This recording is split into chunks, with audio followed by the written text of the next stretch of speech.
Magandang araw ng Huwebes, narito na ang headlines dito sa Philippine News Agency. Sinimulan na ng pamahalaan ang ilang hakbang tungo sa posibleng pagpapatupad ng federalismo sa bansa. Sa kanyang talumpati sa panunumpa ng mga bagong miyembro ng Partido Federal ng Pilipinas o PFP, sinabi ni Pangulong Ferdinand R. Marcos Jr. na matagal na nilang pinag-uusapan ang tungkol sa devolution of power o pagbibigay kapangyarihan sa pamahalaang lokal. Anya, mas alam ng mga lokal na opisyal kabilang na ang mga gobernador at kongresista ang totoong sitwasyon at pangangailangan sa kanilang lugar. Matagal nang itinutulak ng Pangulo ang full devolution ng ilang tungkulin ng executive branch sa mga LGU. Magkagayunpaman, nilinaw niya na hindi ito alternatibo sa panukalang charter change. Noong Pebrero, sinabi ni Marcos na layo nilang repasuin ang Executive Order No. 138 na naglalayong magbigay kapangyarihan sa lokal na pamahalaan na pangasiwaan ang ilang gawain ng executive branch. Bumuo na ang Office of the Solicitor General ng special team na mag-aaral at magmumungkahi ng mga legal at diplomatikong hakbang na maaaring gawin ng Pilipinas kaugnay ng usapin sa West Philippine Sea. Sinabi ni Solicitor General Menardo Guevara na binubuo ang special team na ito ng mga abogadong eksperto sa international law, law of the sea and other maritime laws at international arbitration. Anya, isa sa mga tinitingnan nilang hakbang ay ang pagtataas sa usapin sa United Nations General Assembly. Una nang sinabi ni retired Supreme Court Senior Associate Justice Antonio Carpio na panahon na para sa gobyerno na magsumite ng resolusyon sa UN General Assembly para hikayatin ang China na sumunod sa 2016 arbitration ruling na nagbabasura sa pag-angkin nila sa West Philippine Sea. Paniwala ni Carpio, mananalo ang Pilipinas sa ganitong hakbang.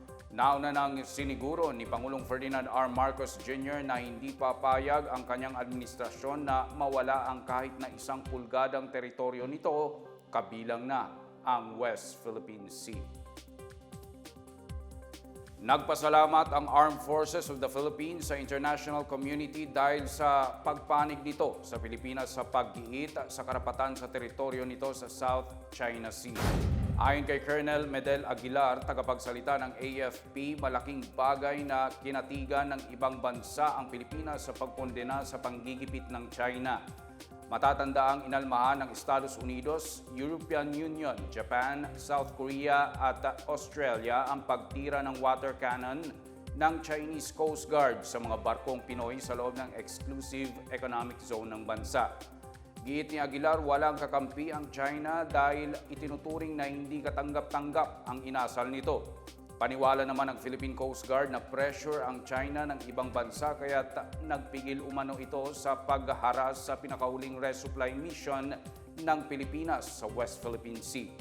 Pero pinabulaanan ni PCG spokesperson Commodore J. Tariela ang pahayag ng China na pinayagan nila ang mga barko ng Pilipinas na makalusot sa BRP Sierra Madre dahil sa humanitarian concern.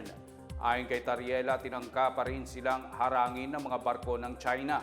Pagtitiyak ni Aguilar, patuloy na igigiit ng Pilipinas ang soberanya nito. Nagpakita ng husay at galing ang mga trainees at scholars ng Technical Education and Skills Development Authority o TESDA sa isinagawang 2023 Provincial Skills Competition sa Lanao del Norte. Narito ang balita mula kay Lou Antonio ng PIA Iligan City.